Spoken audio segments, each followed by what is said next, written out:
नीतीश कुमार को पटना हाईकोर्ट से मिला बड़ा झटका। कोर्ट ने जेडीयू विधायक दल का नेता चुने जाना बताया गलत, लगाया स्टे।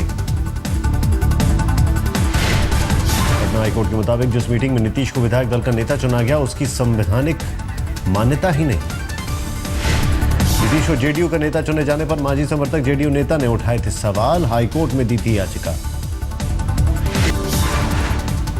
नीतीश समर्थक जेडीयू नेता ने कहा पटना हाईकोर्ट के फैसले के निकाले जा रहे हैं गलत मायने। बोले स्टे जैसी बात नहीं, सिर्फ राज्यपाल के निर्णय तक नहीं है बैठक की मान्यता।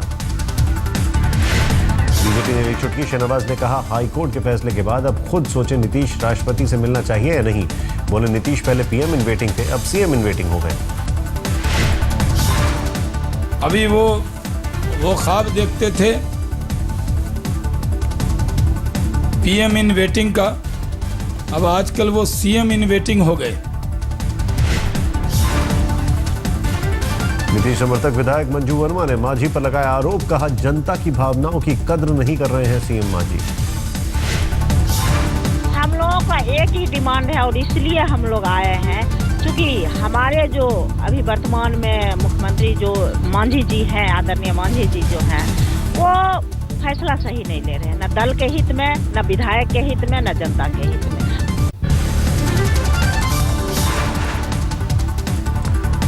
बिहार का सियासी ड्रामा पहुंचा दिल्ली। आज राष्ट्रपति के सामने 130 विधायकों की परेड करा सकते हैं नीतीश कुमार। 6 बजे सभी नेता शरद यादव के घर जुटेंगे।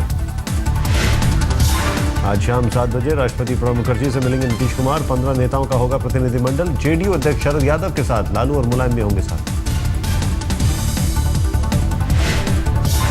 में। स्पष्ट तौर पर बहुमत है, 4 पार्टियां एक साथ, और न जाने क्यों वहां वो जोड़ तोड़ की खरीद फरोख्त की राजनीति को बढ़ावा दे रहे हैं। देर रात नीतीश खेमे के सभी विधायक पटना से दिल्ली पहुंचे। सभी को ग्रेटर नोएडा के एक होटल में ठहराया गया। नीतीश ने अपने साथ 130 विधायकों के समर्थन का किया है दावा। हम लोग 130 एमएलए यहाँ दिल्ली आए हुए हैं और माननीय नीतीश कुमार जी को हम लोगों ने नेता चुना है बिहार में विधानमंडल दल का, और राज्यपाल महोदय को उनको 24 घंटा से 48 घंटा के अंदर उनको बहुमत सिद्ध करने के लिए मांझी जी को, माननीय मुख्यमंत्री जी को देना चाहिए। बिहार के सीएम जितन राम मांझी का दावा, सदन में साबित करूंगा बहुमत। कहा गुप्त मतदान होने पर उन्हीं के पक्ष में आएगी बहुमत की बाजी। गृह मंत्री राजनाथ सिंह से मिले अरविंद केजरीवाल। मनीष सिसोदिया भी थे साथ। कहा दिल्ली सरकार और गृह मंत्रालय से सहयोग पर हुई चर्चा। रिक्वेस्ट किया कि दिल्ली के पूर्ण राज्य के मुद्दे पर, क्योंकि भारतीय जनता पार्टी भी कहती रही है कि वो पूर्ण राज्य के समर्थन में है, उनके मैनिफेस्टो में भी ये चीज रही है। केंद्रीय शहरी विकास मंत्री वेंकैया नायडू से भी मिले अरविंद केजरीवाल। दिल्ली को पूर्ण राज्य के मुद्दे को लेकर हुई बात। के द्वारा जो संभव होगा पूरी सहायता देने के लिए मैंने उनको आश्वासन दिया है। मनीष सिसोदिया ने कहा केंद्र ने दिल्ली के विकास में पूरा सहयोग करने का दिया भरोसा।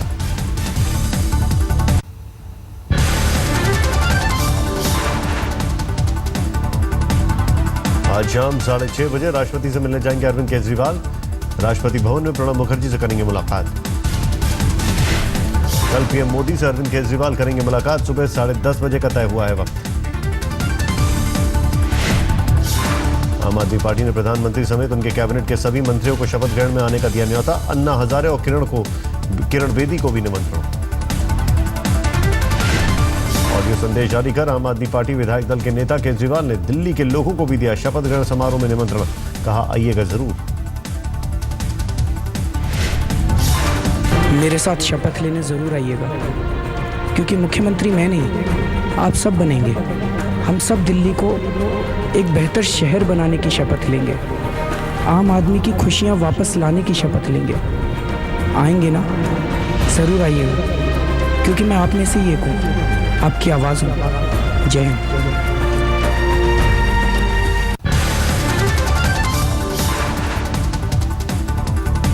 आम आदमी पार्टी के नेता और पटपरगंज से दोबारा विधायक चुने गए मनीष सिसोदिया ने कहा हमारी सरकार नर्सरी दाखिले में डोनेशन पर रोक लगाएगी।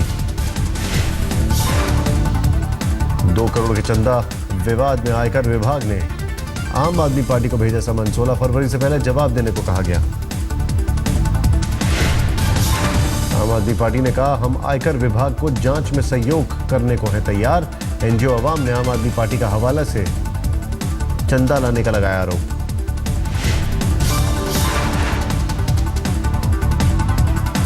आम आदमी पार्टी के संस्थापकों से एक शांति भूषण ने कहा, दिल्ली में पार्टी की जीत से खुश, लेकिन अरविंद को नहीं दी बधाई। इसलिए मैं इस विक्ट्री से बहुत खुश हूँ। सेलिब्रेशन का हिस्सा मैं इसलिए नहीं बन रहा हूँ क्योंकि मेरा ऐसा मानना है कि हाल के पिछले कुछ महीनों में इस पार्टी की लीडरशिप ने इस स्वच्छ राजनीति के ऑब्जेक्टिव्स को डाइल्यूट किया। शांतिभूषण ने केजरीवाल के नेतृत्व से फिर जताई नाराजगी। कहा, अपने मुद्दों से भटक गए केजरीवाल। बोले, चुने गए 5 से 20 विधायकों की छवि साफ नहीं।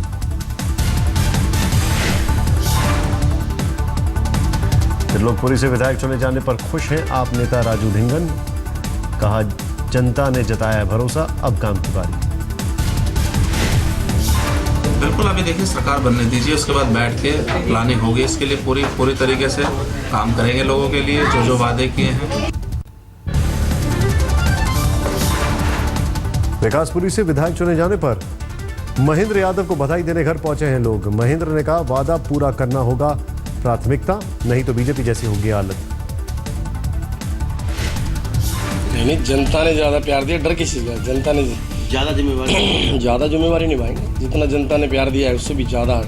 जो पिछली बार 62,000 वोट हमें दिया था जनता ने, अब की बार डबल किया है। हम भी डबल करके काम करेंगे। तिमारपुर विधानसभा सीट से जीते पंकज पुष्कर ने इलाके में बुजुर्गों के पैर छूकर दिया आशीर्वाद। बोले, अब भरोसे पर खरा उतरने की बारी।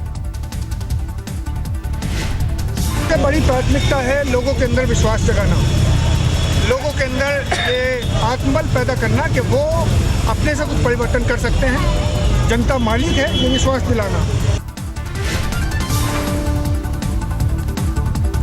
रामलीला मैदान में अरविंद केजरीवाल के शपथ ग्रहण समारोह की तैयारियां शुरू। 14 फरवरी को शपथ लेंगे केजरीवाल।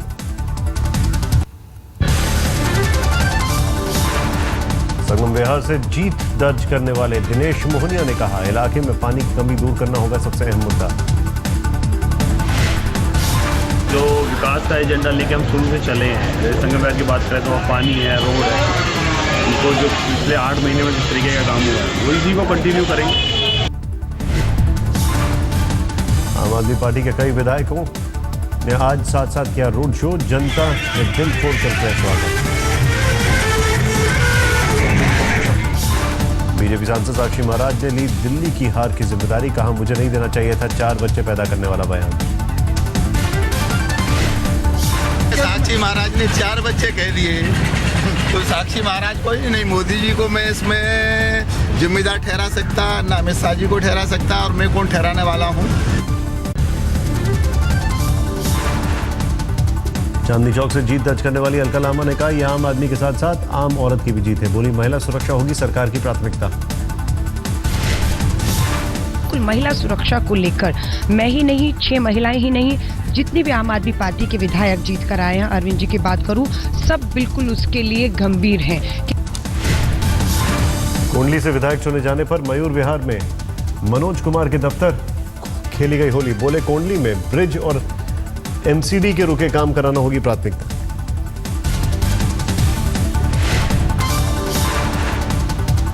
बीजेपी नेता प्रभात झा ने कहा, बैठक में हार की वजहों पर करेंगे चर्चा। साध्वी निरंजन के बयान को हार की वजह मानने से इनकार। बोले, ये पहला या आखिरी चुनाव नहीं।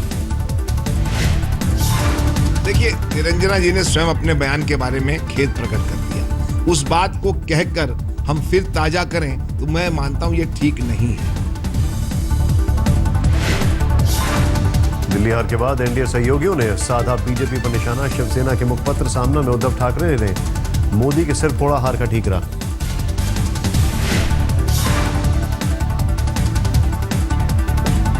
संपादकीय में उद्धव ने लिखा, किरण बेदी हार का ठीकरा फोड़ना ठीक नहीं किया सवाल। कहां गया बीजेपी का मोदी ब्रह्मास्त्र, क्यों फेल हुआ अमित शाह का चुनावी जादू। सामना ने छापा कार्टून, मोदी के सूट पर केजरीवाल को झाड़ू लगाते दिखाया गया।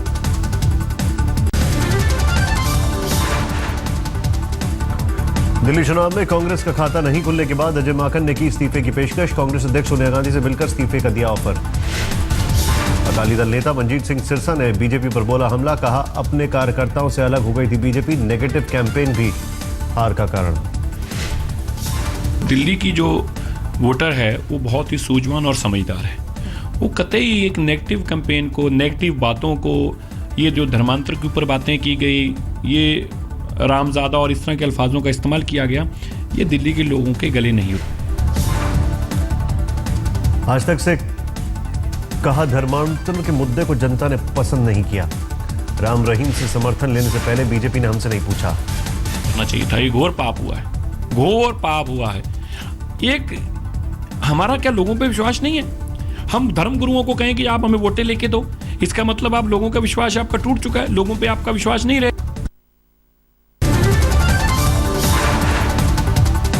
10 लाख के चंदे पर कांग्रेस को भी मिला आयकर विभाग का नोटिस। जवाहरलाल नेहरू की 125वीं जयंती पर मिला था चंदा। आरजेडी अध्यक्ष लालू यादव ने सोनिया गांधी से मुलाकात कर बेटी की शादी का न्योता सौंपा। मुलायम के पोते तेज प्रताप से हो रही है लालू की बेटी राजलक्ष्मी की शादी। कुरुक्षेत्र में शादी समारोह में चली गोली से वेटर की मौत। वेटर के सिर में लगी थी गोली, मौके पर ही दम तोड़ा। शादी के दौरान 2 गुटों में झड़प के बाद हुई थी फायरिंग। पुलिस ने सीसीटीवी फुटेज कब्जे में लिया, कहा जल्द होगी आरोपी की गिरफ्तारी।